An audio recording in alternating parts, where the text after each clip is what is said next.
Welcome to another episode of the Educated Homebuyer Live.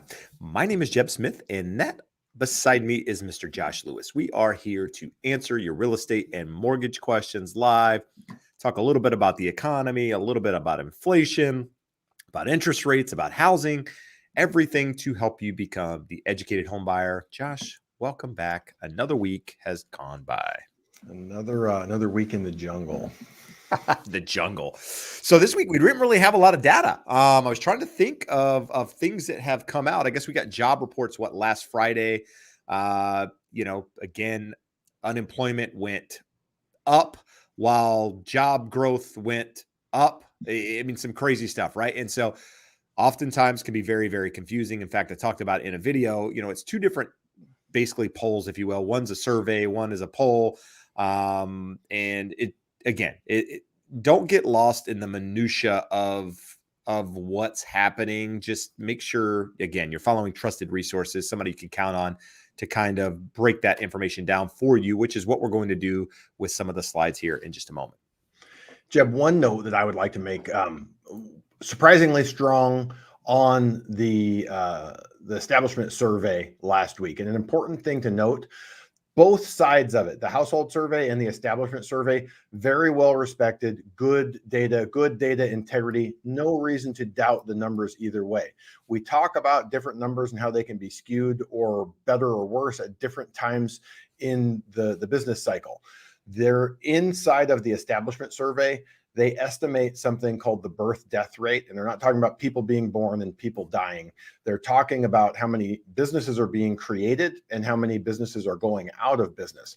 And what that tends to do in a growing, robust economy, it understates the amount of jobs created as people are going out and starting businesses. When you have a tightening economy, tough economy, like a lot of industries are in right now, it understates the job losses. So it'll be interesting. It'll shake out over time. Some of my data here in the charts talk about the job market, and we've talked about it previously as to why it's tight and probably going to stay tight longer than most people expect. But it's interesting to just note the little subcomponents of both of those reports. Yeah, and that's something we've talked about in the past, right? I mean, the Fed essentially wanting to drive up the unemployment rate. It's going to be more difficult now because of how many people we saw during the pandemic that retired early, that quit their jobs, decided I'm not going back for whatever reason, I'm going to take retirement early or whatever it was.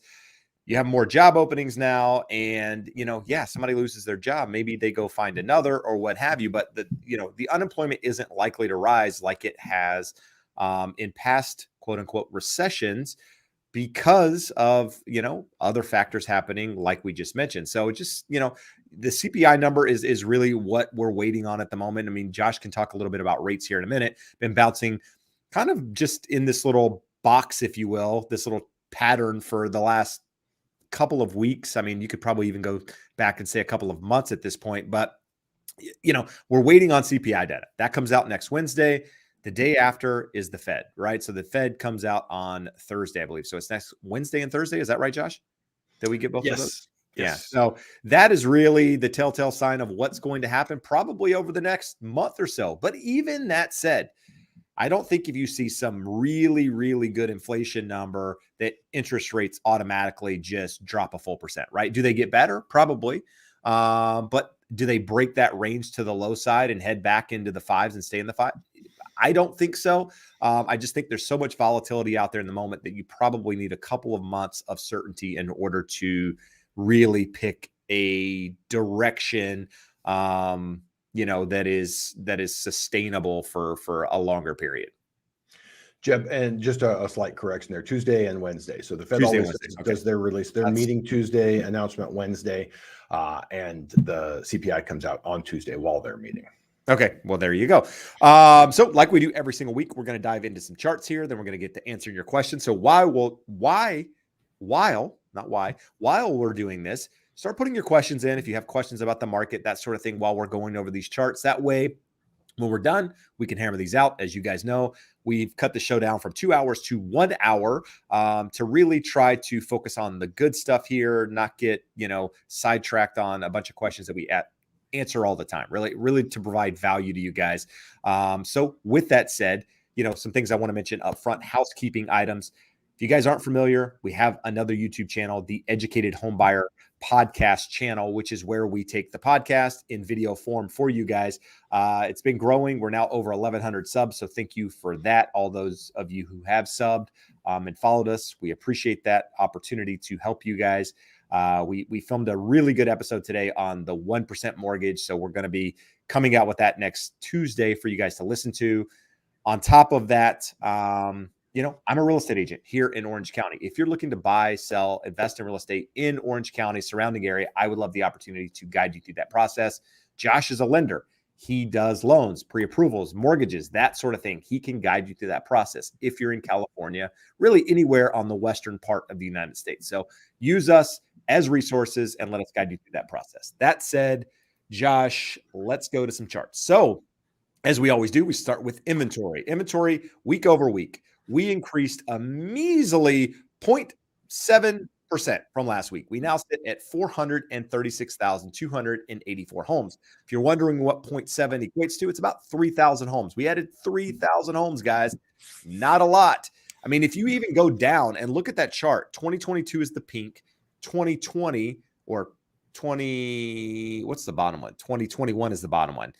2021 and us look very similar in what inventory is looking like, as far as the curve or the lack thereof, if you will. Whereas last year, you could see it was kind of rising at this point. We're not getting that growth in inventory, which is a problem that, we're going to talk about on tonight's show. But Jeb, yep. What I would probably equate that to, and this is just theory, hard to know for sure.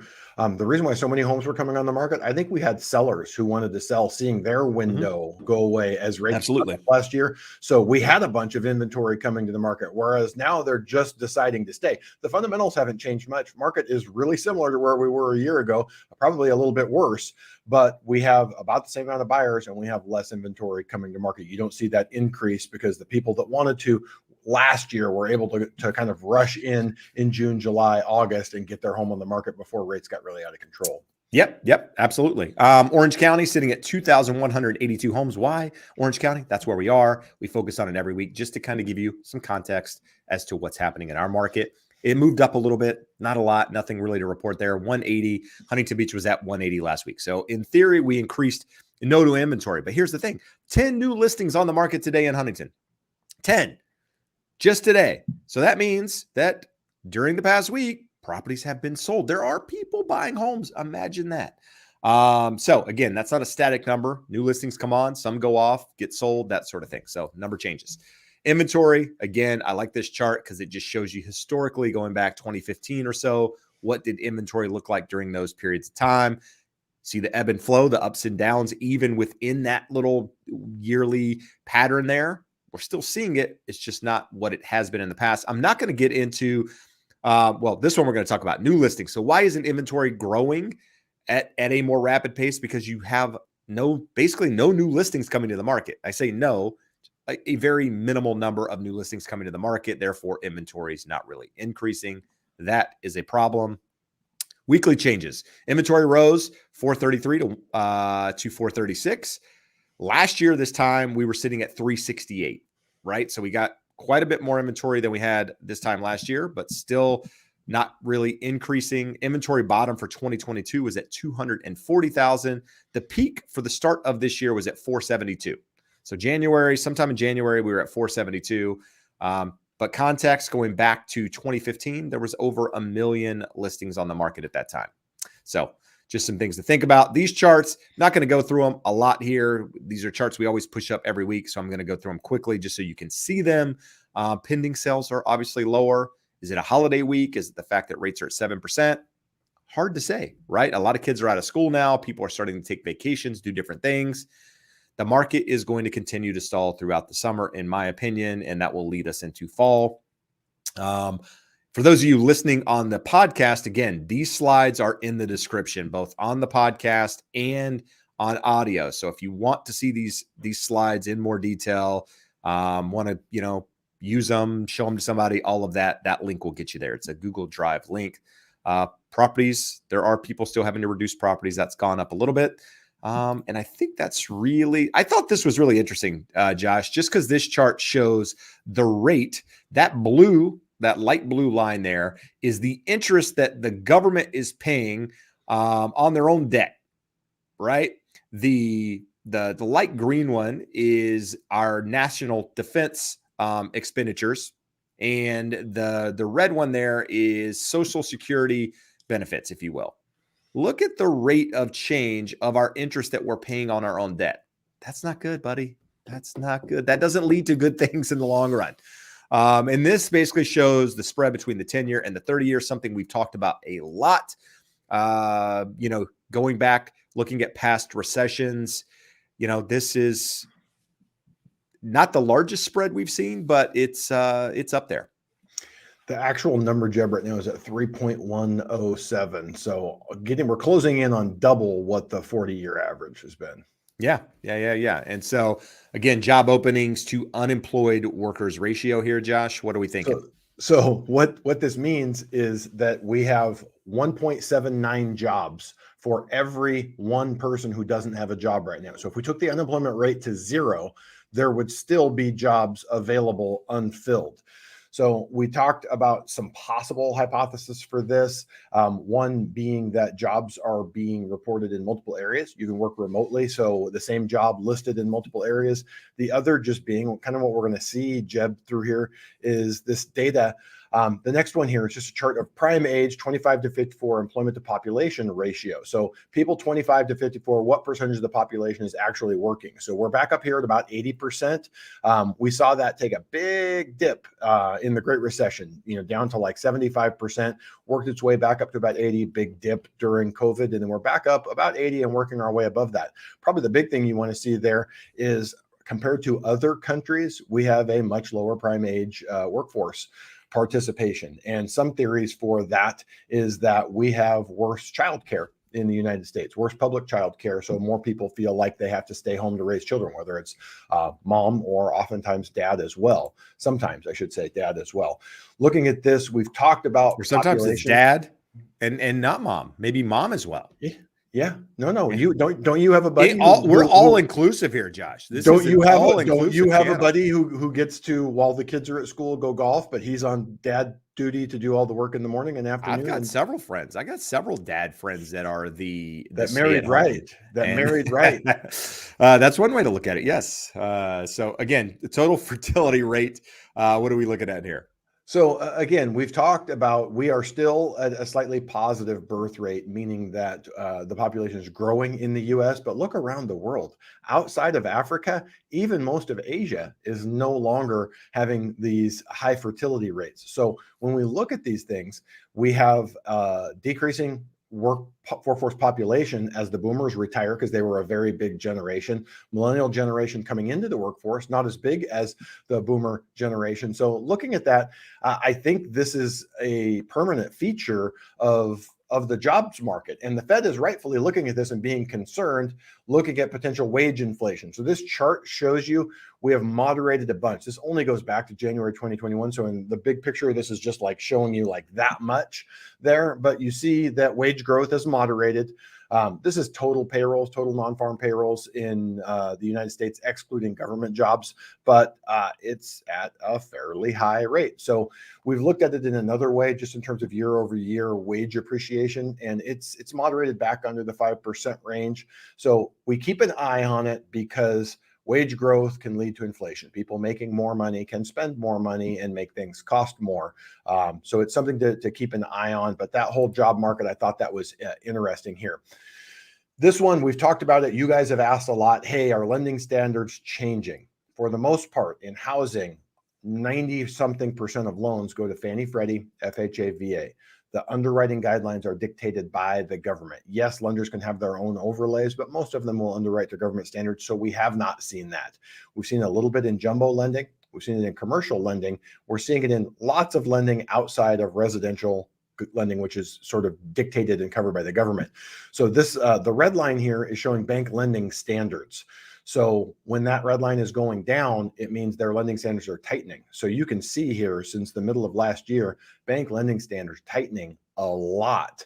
So when you look at that, and we've got it overlaid there with GDP, the lending standards will make it harder for businesses to grow as they're unable to get money and finance their expansion, expand their operations. And just like you saw with the government, if businesses have variable rate loans, which a lot of them are, I mean, some of them they've issued bonds and they have a fixed rate for the period of that bond, but if those bonds expire and they have to renew them, it's going to be at much higher rates. So long way of saying these are things that feed to that narrative that there is a recession coming. Quarterly GDP quarterly change at an annualized rate. We were at a really low rate in COVID, shot to a really high rate, and we're approaching 0% here. The question is, when do we drop under zero for 2 consecutive quarters and have that recession, and what does that mean for everything else? So we're going to find out. We're going to get some good insights with CPI next week. We're going to hear from the Fed. I think the press conference will be insightful. Jeb, what we're hearing right now, it's not Jeb and Josh, the markets are hearing that the Fed is likely to sit this one out and give it until the next meeting to see where we're at. No guarantees. We had surprise hikes by what was the Bank of Australia and then the Bank of Canada, hiked rates the last 2 days, and neither were expected to. So it would not be shocking to see the Fed come out and hike next week, but it is not expected. And we've covered 1,000 times on here why that does not directly impact your interest rates. Mortgage rates continue to be in the high 6s. So they moderated from that 7.1 or so, that 3 times we've hit it last fall, sometime in February, and then again here, kind of hit that ceiling and then work our way lower. Jeb and I have a little bit of a wager as to what happens going forward. I think they will continue to moderate, and that's kind of what our ceiling is going to be and will have been, but only time will tell. And we'll keep watching the data and bringing you guys the charts to see how it plays out. Yeah, no, absolutely. And that said, another, kind of set it up here, but if you want like thoughts on rates, right? I mean, my thought is that rates stay higher for longer. What does that actually mean? We talk about it in the podcast episode that was released Tuesday. So on the Educated Homebuyer channel, go check it out. Episode is our best yet as far as the number of views and people commenting. So if you're interested in thoughts on rates in detail, really a 30-40 minute dive into interest rates, that is a really, really good video to go watch because it really explains a lot of it, the thinking, the mindset, and the direction of interest rates, for the foreseeable future. That said, we don't really have a lot of questions here, Josh. Jeb, we have something far more important than a question. We have we have breaking news. Dina is in contract, closing in July. Thanks for all the insight and information you provide every week. Always a fan. So, question, Lupe was always a fan until she bought a house. Uh, Jennifer Lego was always a fan here every week until she bought a house. Does Dina show up after buying a house every week to still support the channel? That's the question, Josh. We still have been trying to find her a husband as well. So maybe that piece of the program, the matchmaker process over here in the comment section, maybe that is what will keep her coming back. Because now she's a homeowner. She was already young, single woman, 4.5 foot tall, whatever the number was that she told us that one day. But now she's a homeowner. So men, single homeless men are going to be really wanting single homeless men. That is a hell of an ad right there. That's a headline for an ad. Going after. That's like the old penny saver ad. You put that in there. Homeless single man looking for a woman. Homeless single man seeks mate. Yeah, exactly. All right. That said, let's answer some questions. We're going to start off with Mr. Willing here, or Mrs. Willing. Not sure. You think she's lying about her identity? I'm not sure. We've got someone who owns a rental property in an LLC, business, and is using income to qualify, but also has 2 properties in their personal name. How would you set this up? So for those of you playing at home who have no idea what we're talking about, you can put a property in an LLC if you own it free and clear. If you get a loan to the LLC, which is difficult and restrictive, you can get a Fannie Mae, Freddie Mac, FHA, VA loan and change the title into an LLC. If you do, you are going to report that on a Schedule E inside the LLC's tax return. Then this borrower also owns rental properties, just standard, that you would report on a Schedule E on your own personal tax return. So these do not come up often. Every 2, 3, 4, 5 years, we'll get one. You're going to do the analysis. These don't go on the application like the individually owned properties. If they're truly owned by the LLC, what you're going to do is the analysis of the Schedule E inside of the LLC, do your K1 analysis, bring all that over as LLC income on the application, and then the properties that are owned individually that you analyze from the Schedule E on the 1040, you will analyze those and the cash flow. So it can make it a little bit trickier. I think the last one I had here was actually a viewer of the show in the middle of COVID. We did 10 refinances. I think he owns about 18 or 20 properties. It sounds great to get 10 loans from one borrower, but it vastly complicates things. So hopefully the fact that a portion of those are inside the LLC and you're not having to analyze them and put them on the 1003, match them up to mortgages and all that fun stuff, it should be a little bit easier for you from that perspective. All right, there you go. A lot of information, a lot to unpack there. More importantly, if you have a loan that's complicated, maybe you don't, make sure you're working with a professional, somebody like Josh that understands that sort of thing. If your lender can't just answer that, maybe you need a new lender. Or maybe you can get a lender that can answer, get back to you and answer those questions for you. But nevertheless, you need somebody that understands the business and likely not the kid that you're searching online in a call center. That said, if you need somebody, there's a link scroll in the bottom to get you to somebody that can guide you through that process. Mike has a good question here. Says, just bid on my first home at asking price, got outbid using a conventional loan, and I'm a first-time home buyer. Any good tips to make my offer stand out? Specifically, any tips with due diligence? So let's just talk about due diligence. Due diligence is essentially your time frame within the contract to do all of the necessary things that need to be done for you to more or less release contingencies on that property. In California, we have right now, I think we have 7 or potentially 8 contingencies because of how they redid the contract. But contingencies are things like inspection, appraisal, HOA docs, seller disclosures. What do we got, Josh? Home inspection, appraisal. We got others. I'm drawing a blank here. Prelim. Seller disclosures. Yeah, you got your prelim. You've got contingency on them potentially selling a property. All of these different things, right? So in my opinion, you want to shorten those dates as short as you can in order to keep your offer at the same time while avoiding any risk of losing your deposit, if that makes sense. So let's use California, for example. 17 days to do all your contingencies, the way the contract's written, right? What I like to do with clients is first off, I'll talk to the lender. Hey, how long do you think it will take you to get this loan approved? Okay, X. How long do you think it will take us to get the appraisal ordered and back? Okay, X. How long? I have an idea with my home inspector how long it's going to take. 5 days we can do an inspection normally. Seller disclosures, HOA docs, all of the other things are on the seller. They're not on us. So we'll shorten the time frame. If you can get them to us in that time frame, great. We'll review them within that time frame. I'll be honest, most of them can't.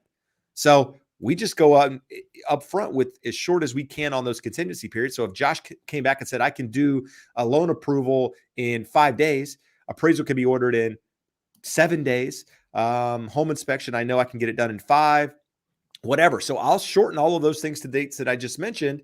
And guess what? On day 7, for example, appraisal is due. Say it's not back. Okay, we wait until it's back in order to release that contingency. Most sellers, agents are willing to work with you as long as you've been communicating that entire period. They know what's going on, doing all of that, right?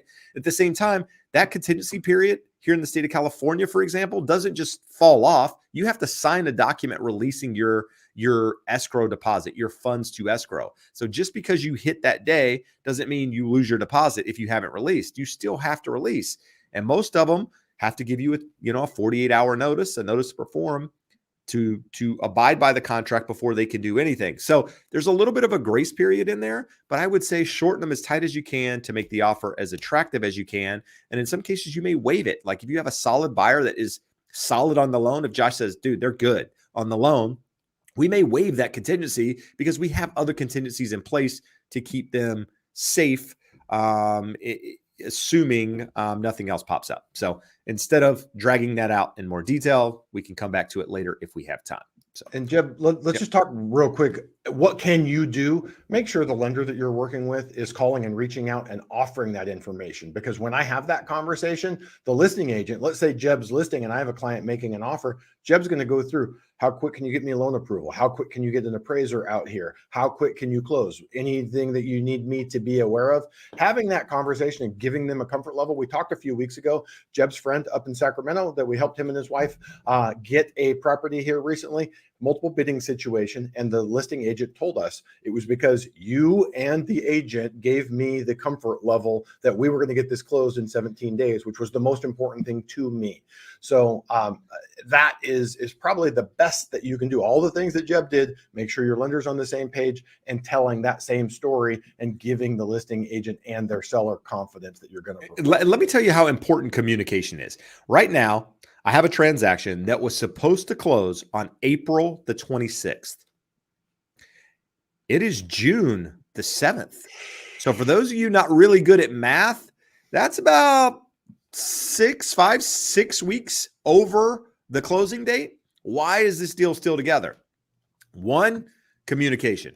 2, communication. 3, communication. 4, communication. All the above. It's the fact that I'm calling and letting them know, hey, there are issues here. The lender's calling, having the same conversation of why we're having issues. It's not the lender's fault. It's the bank's fault on the other side because of the type of program they're doing. It's a nightmare. We're getting to the finish line. Docs have been signed. We were supposed to close today, probably tomorrow. Hopefully, fingers crossed. But deals stay together when communication is there. You also need some luck, some patience as part of it, but can't avoid talking to people when problems arise. That's a life lesson, right? Like, don't throw things under the rug. Get it out, get it over with, move on. Nothing good comes from keeping it hidden, bottled up, all that good stuff. We're here to serve you in more than housing. If you need a life coach, Jeb, we could be your life coach. Hold on, Jeb. We are getting ready to move on to life coach status here. Boy. So Kim's back. Kim has a question here. And you and I were just literally talking about this before. And I've been feeling like there's no hope for me. Josh and Jeb, can you give good advice on how to stay positive in this housing horror? I'm not going to read the comment, but on the YouTube channel for the podcast, had like the 5th or the 6th version of this week. The 1% wants to own all assets, wants to create a renter society. There's no hope for any of us. And the only response you can give to that is, If you think that, you are 100% correct. So, Jeb, sort of the flip side of it, you and I both, through a different program, have been pointed at a little bit of Rob Dyrdek content here over the last week or so. And most of you know him as either a skateboarder or the goofball on MTV that does crazy stuff in the Fantasy Factory or puts stupid videos up.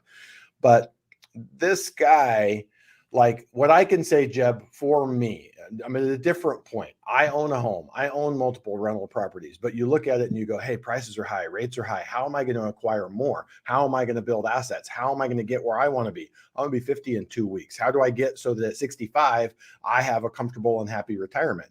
And a lot of it is what information you're surrounding yourself with, what you believe is possible, and figuring out, talking to experts and figuring out what that roadmap looks like. Where am I? Where do I need to be? What are all of my options for crossing that bridge or of crossing that gap? And for me, listening to that content, he does as good a job as anyone of saying, hey, I wasn't where I wanted to be, even though he's making millions of dollars on MTV. I stepped back. Dude, I did he my owns research. 60% of the viewership on MTV. Is his, well, he was the producer. I mean, like, it's amazing. Like, if you guys are interested, I'll put a link to an episode that I watched. I actually listened to it, but it's on YouTube.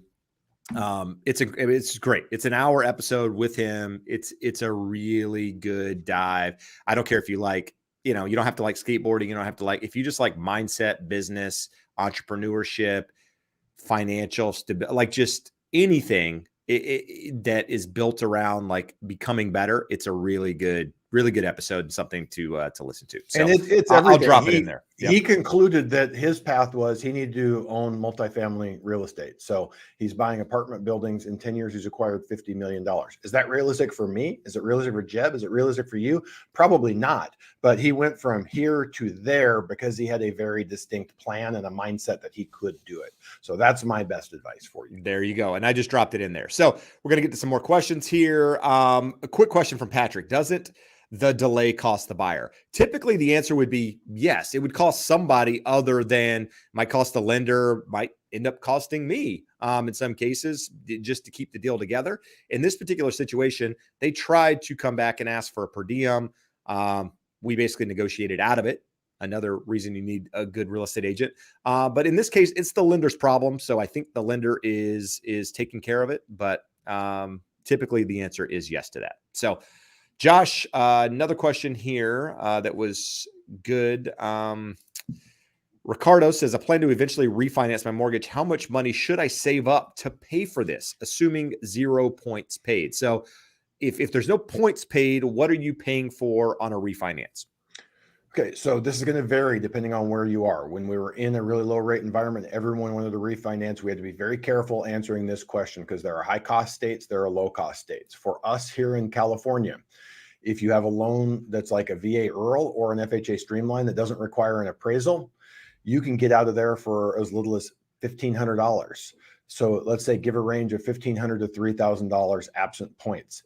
You can be in another market that's significantly more expensive. There can be taxes even on refinances. So when you're looking at that, could be maybe as high as $3,000 to $5,000 separate from points. And what is that made up of, Jeb? If you need an appraisal, credit report, taxes, insurance, there can be a lender admin fee, a lender underwriting fee, a lender processing fee.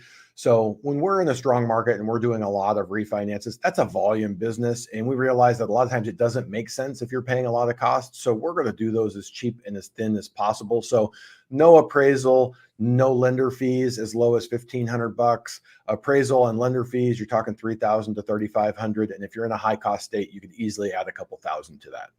All right, there you go. Good stuff.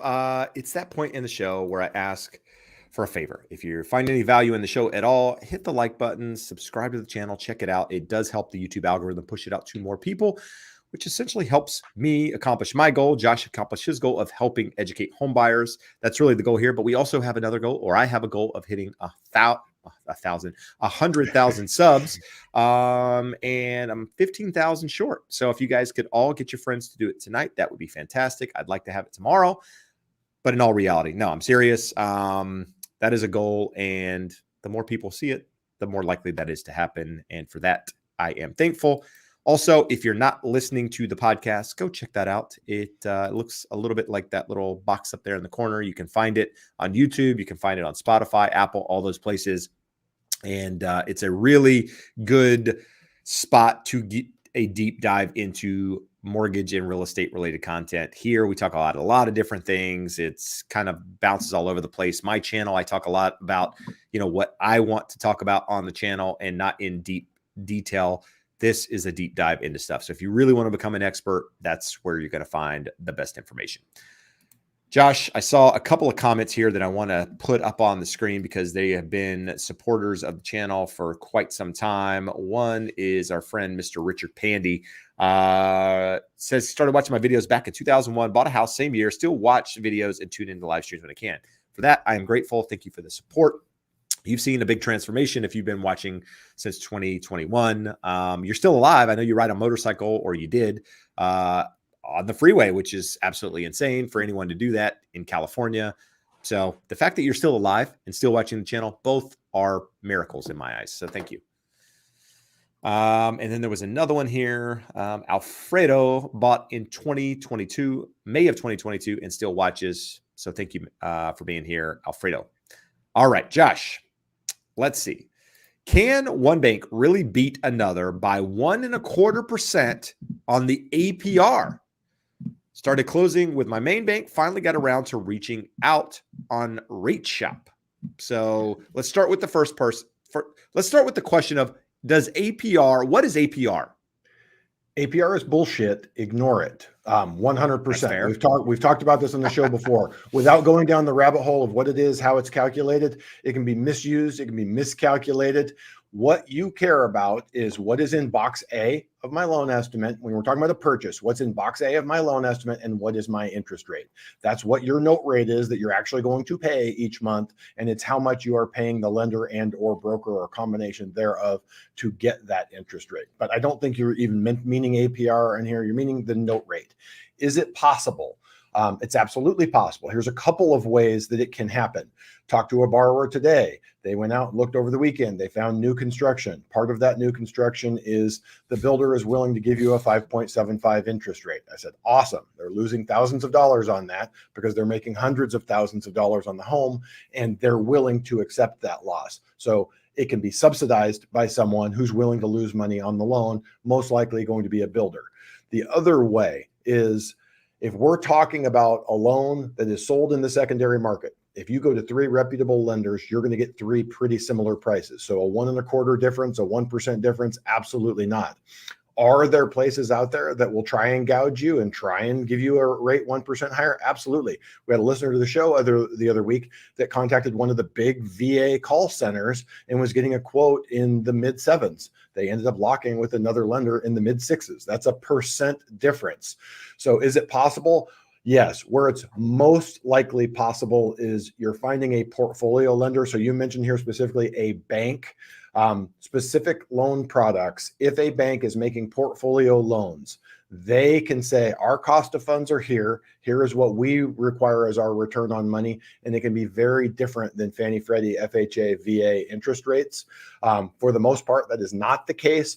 But when I see something like that, it's oftentimes a VIP client who has large net worth and a big amount of deposits. They're Chase private client, Wells Fargo, I forget what they call their fancy high-end borrower group, but they will choose to make a business decision to keep that person happy with a lower interest rate. So is it possible? Yes. Is it probable? No, especially if it's a typical Fannie Freddie FHA VA product. All right. Good response there. Fragment Coder has a question that says, is it a good time to sell or rent my property? The answer is yes and yes. In most markets out there, right? Real estate's local. If you were in Southern California, the answer would be yes. But I think in most markets out there where there's a lack of inventory, it's a good time to do both. We have a lack of rentals. We have a lack of available property for sale. So in our market, it's yes, the answer is that, but you need to still price it at fair market value. That doesn't mean you can go out do some crazy number on rent and or price and expect to get it. This isn't in the market for that. That was, a year and a half ago. You still need to be reasonable, but yeah, absolutely. Josh, this is something that's come up a couple of times. It's, two of the biggest home insurance companies are leaving California. Do you think that lenders are going to have a hard time approving a buyer if home insurance rates increase? Lenders don't. The insurance is the insurance, right? So they're going to take that amount and factor it into their calculation. So the lenders aren't going to have a hard time, approving you by increasing. It's just, it's going to come down to DTI. Do you qualify or don't you? But I think the underlying question here is, with these companies backing out of, say, California, does that create other problems, Josh? Not really anything else, unless you literally couldn't get insurance. And what have we seen? We have a listener to the show here that reached out. The only California dream for all that we closed bought up in Big Bear, and that's a high fire area. So it had to go through California Fair Plan.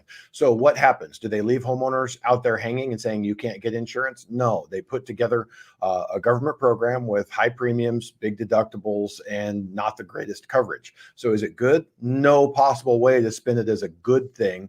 But we will see. Are these two the canary in the coal mine, or do these big national insurers just say, hey, we want to hit certain margins and avoid certain risks, so we're out of there, and it'll be backfilled by other more local carriers that don't have as high a margin requirements or as big of concern about the risks here in California. There's nothing magical about California. The risks are what they are. We have wildfire risk here, just like you have tornado risk elsewhere, hurricane risk, flooding risk. So it's all about how do you measure it and how do you properly charge for it. As long as there's a return on money, that's what insurers do. They measure the risk and they figure out how to charge for it, spread it across multiple people, and get a little bit of a profit for their headaches. So the question only comes down to, what is the premium required to insure it, and will a private company do it, or does the government have to step in? Yeah, and Ariel comes back with, you're not taking the home insurance issue seriously. It's not an issue. I have insurance just fine. I live in California. My insurance hasn't changed. In fact, it hasn't changed for years. Is it an issue for some? Sure, but not for the majority of people. Just like California isn't losing its population and the housing market's going to crash like you've been predicting for the last 3 years. It's not going to happen, right? The market is what it is. Insurance is what it is. You deal with it if you want to buy a house. If you don't, no big deal. Don't rent. Simple. All right. Just bought a home here in California. My loan has been sold twice. What does that mean? And the reason for it, Josh. So what does it mean when somebody's loan has been sold? It means there's value in those servicing rights, and someone is wanting to get the value of that asset versus holding it. So servicing, like oftentimes who you're making your payment to, your loan may not have been sold. The servicing could have been sold. There's really only a handful of major servicers in the country. I did my own refinance a couple of years ago on my personal property, and at the same time, one of the rental properties, two different lenders. Funny thing, they both ended up with Loan Care, and Loan Care ended up selling one of those or transferring the servicing to Chase. The actual loan was bought by Chase in that case, but it could have gone the other way. Chase can own a loan and sell the servicing off to Loan Care. It doesn't really tell you anything other than there is a value in that servicing. The servicer, when they do not own the loan, they get a portion of your payment for their trouble of sending you a statement, whether that's email or mail, doing the accounting, managing your impound account, all that fun stuff.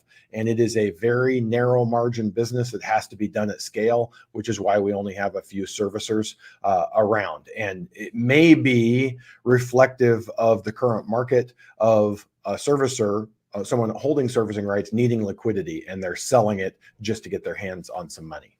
All right, good stuff. I got a comment here that I'm going to put up on the screen. Under contract as well, closing early July. Your YouTube channel and podcast have made me a very educated home buyer and has made everything with the process go smooth. And then goes on to say, thinks this process is so much smoother once you know what the process is. Even my realtor has said it's been a breeze with us. Laugh out loud or haha. I have another question or a favor to ask. Zachary, what could we have done better in the process? right? You found value, but was there anything that we could have done better? Something we didn't explain in detail, something you want to know that wasn't there that we could elaborate on to help more people? That is something I want to throw out there to Jeb, you. Yeah. let me piggyback on his thought there. It amazes me the conversations that I have with people who have talked with other lenders, who've talked to other lenders before we have a conversation. Generally, by the end of the call, they go, "Wow, this is much different. No one has explained it to me that way." And I'm not saying that to pat myself on the back. I'm saying it as in it shocks me that people in my industry don't realize that you do not do this very often. You don't know what to expect. You don't know what comes next. You don't know what your options are. You don't know what it looks like or what to expect. So if you feel like you are in the dark, we talk all the time. People say, well, I'm going to shop lenders, or should I take this one at 6.25 or this one at 6.375? Do I pay a half point? Not. Reputable lenders are going to be in a very narrow range in price. A realtor representing you as a buyer is going to make whatever is offered by the seller. So there's zero cost difference between those.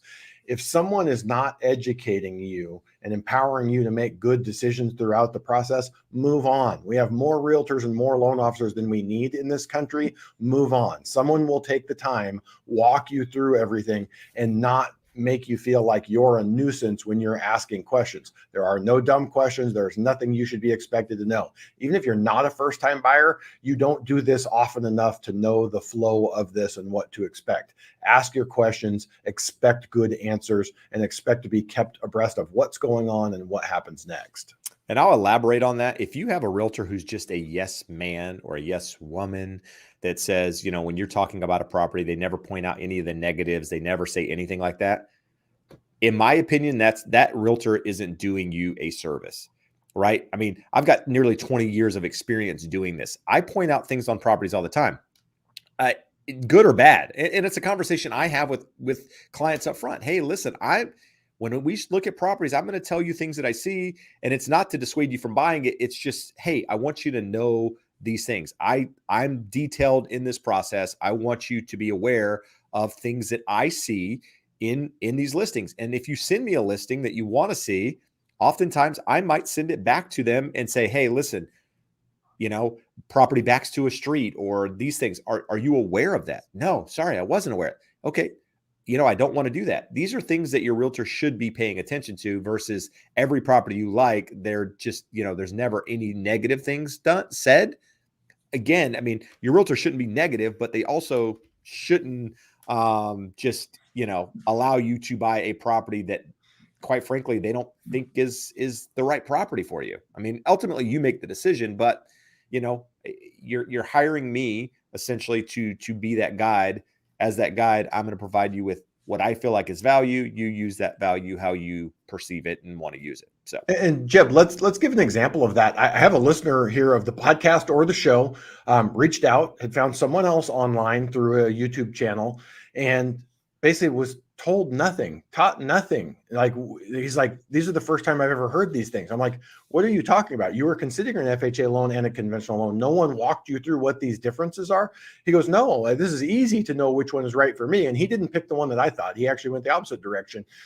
So there's no right answer, but you have to have things laid out in a way that you can analyze and understand them to make the right decision. So where I was going with that, Jeb, is he's writing an offer with a realtor that was referred by that lender, and shock and surprise, that lender was saying, here's these numbers with these amazing interest rates that require a 2-point upfront cost. And they're saying, get it from the seller. Well, we sit here and we show up every week that we're having a hard time getting offers accepted. There's no seller on the planet, or at least in our world, that's saying, yeah, let me give you 2% of my home's value to buy your interest rate down. So the realtor says, well, if you don't ask, the answer is always no. I think we should do it. So I follow up with him today on his offer yesterday. Hey, how'd it go? We didn't even get a counter. The other buyer who put in an offer got countered at a higher price. They didn't even counter us because we asked for the credit. So, I mean, like, Jeb, we talked about this. What was your exact response of how you would have guided that person? I mean, you just tell them, like, there's only 2 properties on the market. No seller in their right mind is going to give you a credit to buy it. You've got to be competitive. You've got to stand out. Again, it's that conversation. It's about talking about experience, what you're seeing in the market, what you're doing. Now, if you want to do it, you do it. But, my recommendation is X. And I tell people all the time, that want to make offers on properties. I don't tell you where to write the offer, but I will look at comparables and say, hey, based on this, this is where I think the property is going to sell, to give an idea. And at the end of the day, they decide how they want to write an offer. Some people are like, yeah, I want to go with that number because I really want that property. Other people are like, no, this is my number. This is where I want to go. And both are okay, at least to start with. But if you continually do that every single time and you're not taking the recommendation or the advice that someone's giving you, then you're probably not going to end up being, a homeowner in that environment, just because it is still competitive. Is it always going to be like this? No, probably not, but it is at the moment. And therefore you need an expert to guide you. All right, Josh, we got a lot of questions here and some good ones. So maybe we can do rapid fire here. They all wait until 5:45 and then they start firing off questions. So my clock still shows 4:36 on my computer, by the way. And when I put my cursor on the taskbar at the bottom, it just spins in a circle. So I don't want my computer to freeze. So I'm not going to touch anything. But let's just hammer these out quickly. I know some of these require a little bit longer answer, but let's just, as quickly as we can give them a decent answer, let's do that and move on. Self-employed, recently heard about non-QM loans and bank statement loans. Exactly how do these work and how difficult are they to get? Easy button. Bank statement loan is a type of non-QM loans. There are other types. In a bank statement loan, what they are looking at is either taking your personal or business bank statements, looking at the last 12 or 24 months average deposits and using that as your income. Most commonly used for a self-employed borrower whose tax return shows, hey, we made $1 million gross and we lost $100,000 net. That's not the case. That's what you're showing to the IRS for tax purposes. So it's a way around that. Are they hard to get? No, but you do need to work with someone that's knowledgeable. The terms can vary a lot from lender to lender on this. So either working with a broker that can shop multiple or lucking into finding the direct lender that has the best terms on it. All right. Question from Cindy says, how does the process of multiple offers work? Buyers get a chance to offer again higher for a bidding war? Yes, in some cases, that is how it works. Multiple offers can go one of two ways, right? It can go the buyer or the seller, rather, asking the buyer to submit their highest and best offer, along with any additional terms they want to put in there. They can ask you to change the escrow time frame. They can ask you to change your contingency time. They can ask for anything. Really, I mean, it's a counteroffer, right? But the other way they can do it is they can ask for a specific price in that counteroffer. So instead of creating a bidding war, they can say, hey, are you willing to pay X price for this home? And the answer is yes. Then, you accept it and send it back. Now, here's the thing about a multiple offer. The seller can wait to receive all the offers back before making a decision. And another thing to note, they don't have to counter everybody with the same counteroffer. They can counter Josh with, a highest and best, and they can counter me with a specific price. And they can wait until they get both back, figure out which is the best, deal for them, and then make a decision from there. So that's how it works. We could go into more detail, but that is the simple explanation. World Trekker, Josh, you rent a couple of properties out, one that you do live in part of the time or as a rental out in Rancho Mirage in Palm Springs. How can I get over the fear of renting my home? I want to buy another house out of state. So is there a way to overcome this? Prepare for the best, plan for the worst, do your job screening. Don't make exceptions unless you have a very good feeling. I made an exception the last time we rented my dad's condo out. Let someone go in with 2 dogs. I met the dogs, I met the person, I saw their car, saw their credit, and I made the decision that I don't think he's lying to me, that his 2 elderly little small dogs will treat the place nice. We did a walkthrough last week. It looks like no dogs have ever been there. You can't smell dog, see dog, anything. So you just really have to do your due diligence. People successfully rent properties everywhere. That being said, Jeb referenced the vacation rental that we have. We had our first bad experience about a year ago after 12 years of doing this. My wife is insane in how she screens these people. And if she catches a whiff of anything that she doesn't like, they do not get to rent our place for 1 week, 2 weeks, 4 weeks. These people was a lawyer and his wife. We made an exception in that case to let them bring their kids. The woman was a pig. Her children were heathens. They didn't watch their children. They destroyed the house, did about $3,000 worth of damage. And were we insured for it? Yes. Did we have to keep their deposit? Yes, but it was a headache. So there's your worst case scenario. Make sure you have coverage. do your due diligence, and just plan for the worst. There's going to be a headache. There's going to be a problem. My unit's in Long Beach. We've been there also 13 years and have had multiple tenants in and out. We had a good tenant and his buddy rent for about 2.5 years. His buddy moves out in the middle of the night and says, peace out, I'm gone. And instead of saying, hey, I'm going to pay half the rent and be out in 30 days, he said, start your eviction process. I won't be paying any rent until you get me out of here. So things will happen. You just have to be comfortable with it. The only situation where I would ever fear it and not rent a property out is if you had done some amazing, awesome upgrades and you were worried that they were one-of-a-kind stuff that a renter might destroy.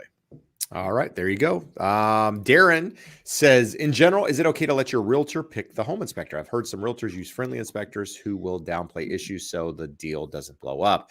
I would say, yes, it's okay to let your real estate agent. They usually have experience. They usually, know inspectors and how they operate and that sort of thing. I always give buyers a choice. Hey, do you have an inspector you want to use, or would you like me to refer you to someone?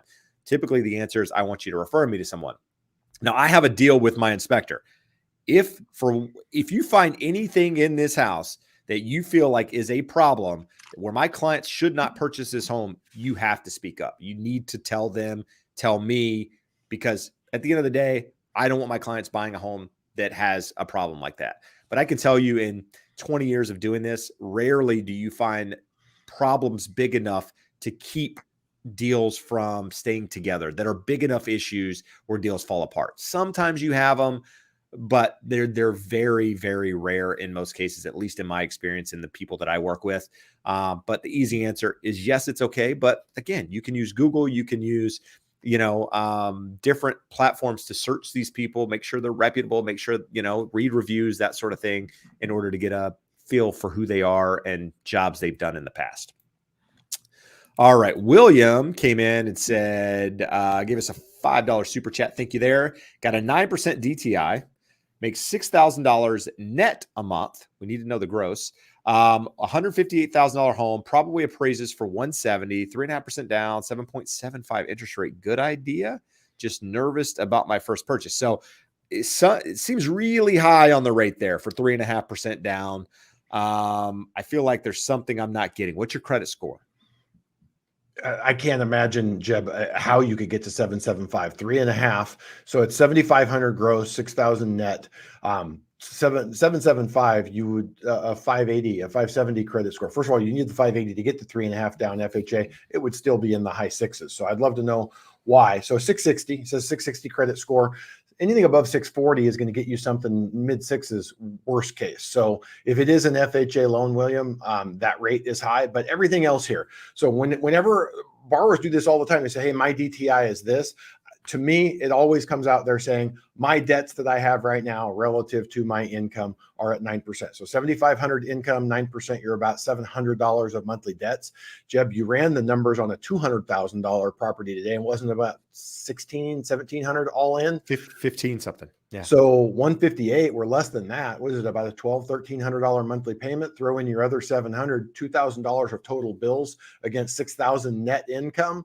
To me, absolutely good. Do you like the property? Are you happy to be there? Yeah, What are you seeing when you see the numbers, Jeff? No, I mean, the numbers, looks to me like you can more than afford that home. But again, I don't know what you spend in groceries and childcare and going out and partying and vacations and all of your ancillary income. Do you have, are you comfortable with that payment and all your other expenses? If the answer is yes, then, again, sounds like a good idea. Also, another thing, only putting 3.5% down. You need a longer term time horizon, right? We don't think the market's going to crash, but there's a chance home prices move sideways. Only putting 3.5% down. If you're not getting appreciation in your home, chances are you're going to owe more than it's worth, for a number of years. So, and part of that's going to get eaten up by the upfront MIP as well when you close. So you're going to have less equity in that property. So time is very, very important. Again, that's really it. Worry less about, it's easy for me to say, right? Because I'm not currently in the market per se, but I say worry less about the market and more about yourself. Who are you? Where are you going to be? Is everything else stable? And those are the things that I would focus on as a buyer versus, the doom and gloom and the potential of what if and all of that, right? we can always talk ourselves out of everything, or in some cases, we can talk ourselves into anything. Just make sure you're asking yourself the right questions and making the decision based off that. All right. Let's see. Let's see if we can get some good ones here. Best rate you've quoted in the last week, Josh? Everything's been in the sixes. The FHA stuff is down close to 6 with 0 points. If someone wanted to pay a couple points, I actually looked at it yesterday, quoted. So I quoted a 5.625. We had a well-qualified FHA borrower. If they wanted to pay a point, we could get them 5.625. So that'd be the lowest rate. I haven't had to quote anyone in the 7s. So if you're looking at non-QM stuff, you absolutely would. But even jumbo, high balance conforming stuff, pretty much still contained under 7%. Burns, Fines, and Moore says, leaving your bias of being in the real estate business, does it trigger you that all these doom and gloom have made people miss out on homes?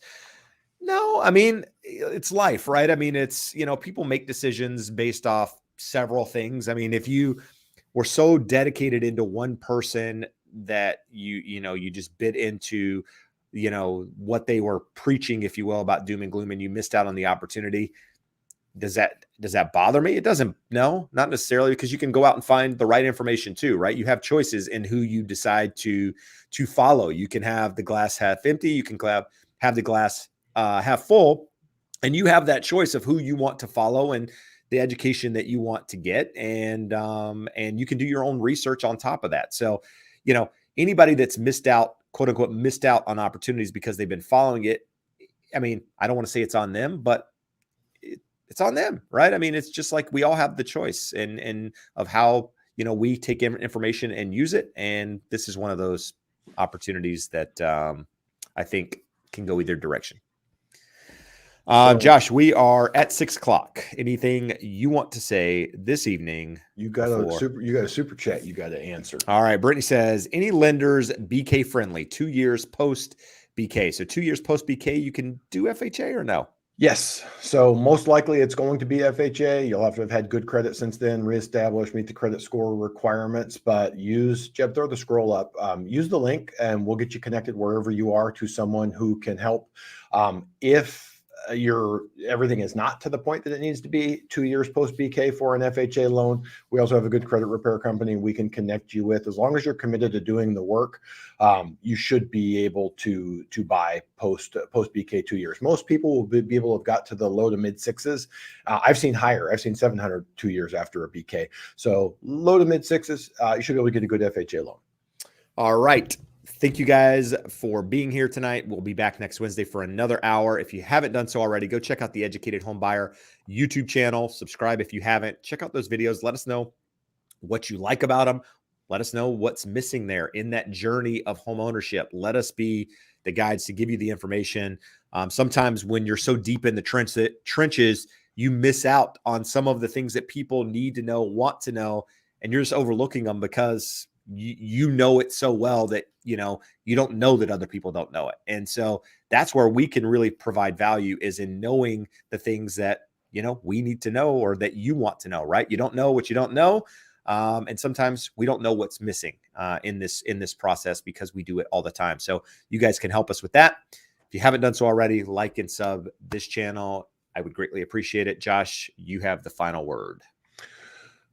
Mindset, like everything in life, there are things that are real. Educate yourself to the reality, but then choose how you're going to react to that. Most of what I see, the Debbie Downers who've concluded the world is out to get them, guess what? The world proves to be out to get you. The people who choose to say, hey, this is going to be difficult, but I'm climbing the mountain regardless, get where they want to go. So that's our mindset, motivational post end to the show from my end, Jeb. All right. With that said, guys, adios. And vaya con Dios.